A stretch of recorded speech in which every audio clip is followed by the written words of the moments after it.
මෝසේස්ගේ මග පෙන්වීම සමාග පොරොන්දු දේශයට පැමිණි ඊශ්‍රායෙල් ජනයා දෙවියන් වහන්සේව අමතක කරන පටන් ගත්තා. ඔවුන් තමන්ගේ ජාතියට රජෙකු ඉල්ලා සිටියා.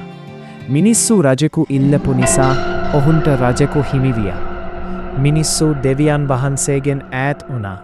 සාවුල් රජ දෙවියන් වහන්සේට අකීකරුවීම නිසා නිතරම පිලිස්තිවරු සමාග යුද්ධ ඇතිවිය.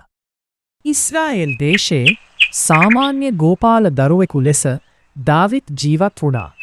ඔහු පවුලේ බාල දරුවා විය. ඔහු බැටළුවන් රැකගෙන දෙවියන්ට ගී ගායනා කරමින් තමන්ගේ ජීවිතය ගත කළා. දවසක් දාවිත් තමා බැටළු රැළ බලාගෙන ඉන්න විට වෘකයෙක් පැමිණියේය. තමා බැටළු රැළ බේරාගන්න දෙපාරක් නොසිතා දාවිත් සටන් කිරීමට පටන් ගත්තේය.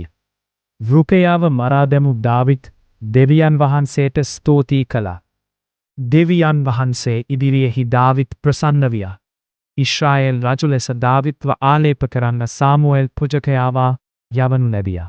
ඔහු තම තෙල් කුලාවෙන් දාවිත්ව ආලේප කරන්න පටන් ගත්තා. දාවිත් සාවුල්ගේ හිත දිනාගත්තේය. රජු ඉදිරියේ තම සංගීත හැකියාවන් පෙන්නුම් කරමින් සාවුල් රජව සංසුන් කළේය.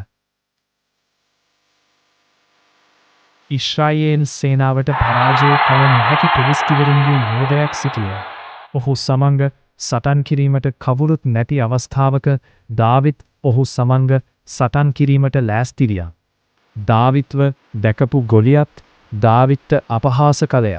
දාවිත් දෙවියන් වහන්සේ ගැන විශ්වාස කරලා සටන් කිරීමට ලෑස්ති විය. තමා ගල් දුන්නෙන් ගොලියත්ත විද ඔහුව මරා දැමීමට හැකිය විය. දාවිත් සාවුල්ට වඩා ප්‍රසිද්ධ විය. සාවුල් දාවිත්ව මරන්න සෙවීය. නමුත් දෙවියන් වහන්සේ දාවිත්ව ආරක්ෂා කළේය. සාවුල්ගේ මරණයෙන් පසු දාවිත්ව රජ විය.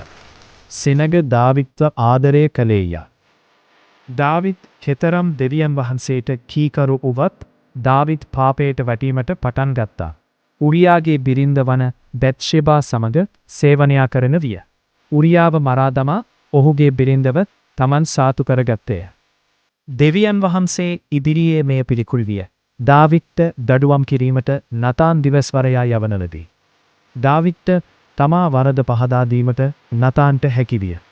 තමා වරද වටහාගත් දාවිත්ට සෑබෑ මනස්ථාපනයකට මුල් පීරිය. නමුත් ඔවුන්ගේ දරුවා මරණයට පත්විය. දාවිත් රජුගේ ජීවිතය ප්‍රශ්න පත්‍රයක් විය. තම පුතා අබ්සලෝම් දාවිත්ට විරුද්ධ විය. දාවිත්ව මරන්න සෙවිය. අවසානයේදී දාවිත්ට නොදන්නාවාම අබ්සලෝම්ව මරා දමා තිබිණි. දාවිත්ගෙන් පසු ඔහුගේ පුත් සලොමෝන් රජ විය. දාවිත් දෙවියන් වහන්සේ කෙරේ ඉතා විශ්වාසය තැබූ පුද්ගලයෙකි. දෙවියන් වහන්සේට කීකරු විය. කොච්චර පව් කරත් දෙවියන් වහන්සේ ඉදිරියේ මනස්ථාපනය වීම තුළ දාවිත් දෙවියන් වහන්සේගේ ආදරය අත්දැක්කේය.